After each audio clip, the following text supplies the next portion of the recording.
Hello, আসসালামু আলাইকুম। গাছে ভরা এই সুন্দর পার্কটি, এটা হচ্ছে যমুনা ইকো পার্ক।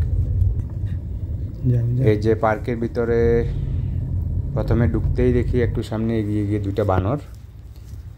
তো আসলে এই পার্কটি হচ্ছে যমুনা ব্রিজ পার হওয়ার পরে, অথবা আপনি বগুড়ার থেকে আসলে যমুনা ব্রিজের গোড়া হাতের বাম পাশে দেখবেন যমুনা ইকো পার্ক নামে একটি সাইনবোর্ড আছে। তো আমি মূলত আসতেছিলাম হচ্ছে বগুড়ার থেকে।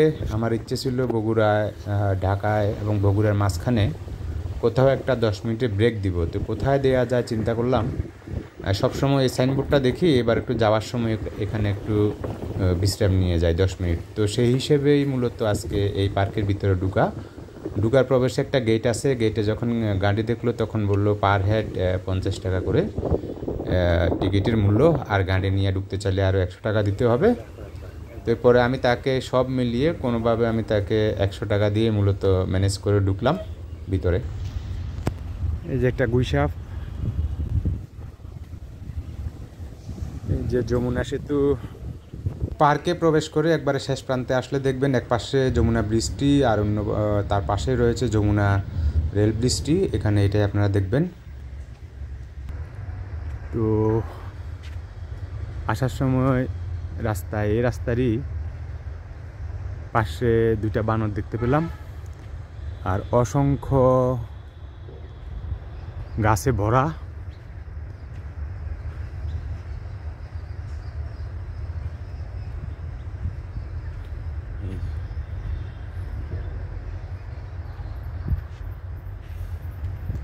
ওই যে সামনে যমুনা নদী এবং সেতুটা। আমরা মূলত ভিতর থেকে এখন প্রবেশ মুখে যাচ্ছি। মূলত এখানে গাছ আর যমুনা ব্রিজ, রেলওয়ে ব্রিজ, শুধু এই দুইটা দেখলাম আর দুইটা বানর দেখলাম। আর দেখার মতো তেমন কোনো কিছু চোখে পড়লো না। আর ছাউনির মধ্যে দুই একটা কাপল দেখলাম, এই আর কি। যে বানরগুলো দেখছিলাম ওগুলাই।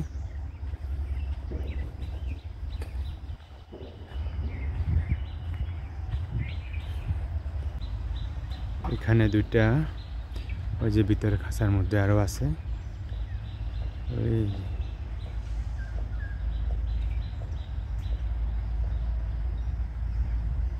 হ্যাঁ, একটু কাছে যেতে চাইলেই প্রথমে ওরা আমাকে খুব একটা ভেলকি দেখায়, আমি খুব ভয় পাই গেছিলাম। পরে আর কাছে যাওয়ার সাহস পাইনি। পরে গাড়িতে থাকা কলা আর একটা আপেল ছিল, সেটা তাদেরকে খেতে দিলাম এবং খুব সুন্দরভাবে তারা খেলো। এই যে দেখেন।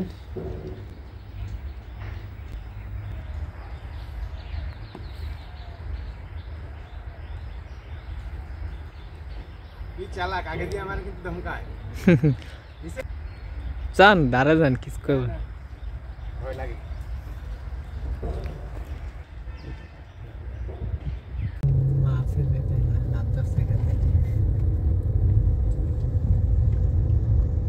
মূলত পার্কটিতে যেটা আছে সেটা হলো বেশ কিছু গাছপালা, বানর, আর আপনার গেলে ওই পাশে দেখবেন হলো যমুনা ব্রিজটা, আর পাশে হচ্ছে রেল সেতু যেটা, এটাই মূলত, আর কিছু নাই এখানে।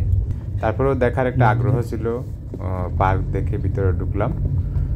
বিশ্রামও নেওয়ার দরকার ছিল, এই জন্য ভিতরে প্রবেশ করা, আর কিছুই না। তো আমরা মূলত এই ভিডিওটা যখন পার্ক থেকে ভিতর থেকে বের হয়ে যাচ্ছিলাম তখনই এই ভিডিওটা নেওয়া। এই যে সামনে গেট দেখা যাচ্ছে। তো কেউ যদি মনে করেন যে একটু বিশ্রামের দরকার আছে, জাস্ট হয়তো বিশ্রাম নিতে পারবেন। মূলত দেখার মতো এখানে আর তেমন কিছু আমার চোখে পড়েনি। তো ভালো থাকবেন সবাই, আসসালামু আলাইকুম।